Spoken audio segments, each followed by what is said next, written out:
Hey guys, you are welcome to my channel, and if you're new here, you're very much welcome. Today I decided to talk about something so common: uterine fibroids. So what are they? Fibroids are non-cancerous growths of the uterus that often appear during the reproductive years or childbearing years. They're also called leiomyomas or myomas. So when you go to a healthcare provider, these terminologies can be or will be used interchangeably, but they mean one and the same thing. There's a few things you have to know about fibroids. First of all is that there is no increased risk of cancer in patients who have fibroids. That means that fibroids seldom develop into cancer, if at all. You also have to know that they differ in their sizes. You can have seedlings that are not detectable to the human eye, and you can also have fibroids so big that they distort the size and the shape of the uterus. The number of fibroids. You can have one fibroid or you can have multiple fibroids that can grow and change the uterus to the point where the uterus literally grows up to the rib cage. You also have to know that in most women, fibroids will be without any symptom, and they will be found incidentally during yearly examinations when you do your ultrasound, or even when you are pregnant during the prenatal ultrasound, because there is no symptom in most of the people who have fibroids. So now let's talk about the symptoms. I mentioned that most women will not have any symptom at all, but in those who do, the symptoms will be influenced by the location of the fibroids, the size of the fibroid, and even the number of the fibroids.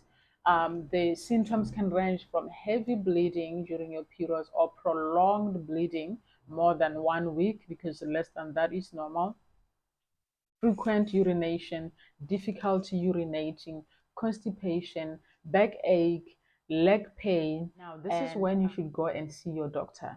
When you have pelvic pain or pressure that does not go away, actually, this is one of the symptoms of fibroids that I forgot to mention.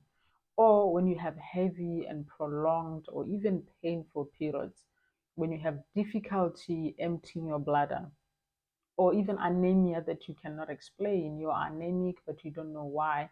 You should go and get yourself checked for fibroids, or even bleeding, or even spotting in between your periods. So what causes uterine fibroids? When it comes to the causes of uterine fibroids, they are not really known, but research and clinical experience points to some of these factors, such as estrogen and progesterone, which are the two hormones that promote the growth of the endometrium, or the lining of the uterus, every month to prepare for pregnancy. These hormones have been found to promote the growth of fibroids, which is why during menopause, most fibroids will shrink, because there's a decrease in the production of these two hormones that I just mentioned. Another factor is the genetic changes. It has been found that there are some genetic changes that are found in the fibroids which are not present in the muscle of the uterus. Another factor is some growth factors, such as insulin-like growth factor, has been seen to promote the growth of the fibroids. And the extracellular matrix, which is like mortar between bricks, it puts or binds cells together. The extracellular matrix has been found to be increased in fibroids, and it makes them fibrous. The growth pattern of fibroids, it varies. Some may grow slowly, some rapidly, some may even remain the same. Some fibroids go through a growth spurt and some shrink on their own. When it comes to pregnancy, those fibroids that were present during pregnancy, they will shrink as the uterus goes back to its original size after birth. Some may even disappear. Risk factors of developing uterine fibroids. Number one, race. So Black women or women of African descent are known to develop fibroids more than any other group of people. There's a few researches that have been done, and I will create a separate video for that to explain why Black women are affected by fibroids. The second risk factor is heredity. So if your mother or your close female relative has fibroids, you are more than likely to develop fibroids as well. Other risk factors include obesity, eating too much red meat, lack of vitamin D, and smoking and drinking alcohol. Complications.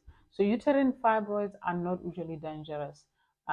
They can cause discomfort, but the most common complication is usually anemia due to heavy periods and losing lots of blood. But very rarely do these women need transfusion. Usually it's just enough to take iron supplements. Pregnancy and fibroids. So, how do fibroids affect pregnancy? Submucosal fibroids, which are the fibroids that grow towards the inside of the uterine cavity, they can get in the way of fertilization, which means they can cause infertility, and they can also cause pregnancy loss.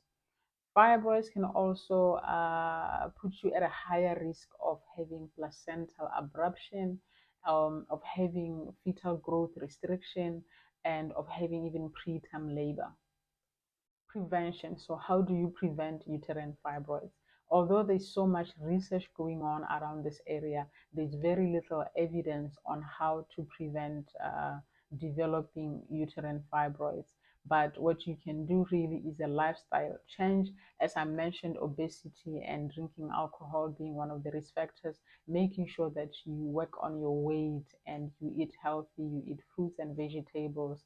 And also, some studies show that the use of hormonal contraception can prevent fibroids. How can I forget treatment? When it comes to the treatment of fibroids, it really depends on your healthcare provider and also on you, whether or not you have the symptoms or you don't have them. And the treatment ranges from medications, from contraceptive pills, from IUD, which is intrauterine device, to myomectomy, which is just the removal of the fibroid and leaving the uterus inside, and also hysterectomy, which is like the removal of the uterus. And if you're still in your reproductive years, of course, they will always leave the ovaries. Another treatment is called uterine artery embolization, which is like the blockage of the blood flow to the fibroid, so that it dies or shrinks on its own. That's all for today, and see you on the next video.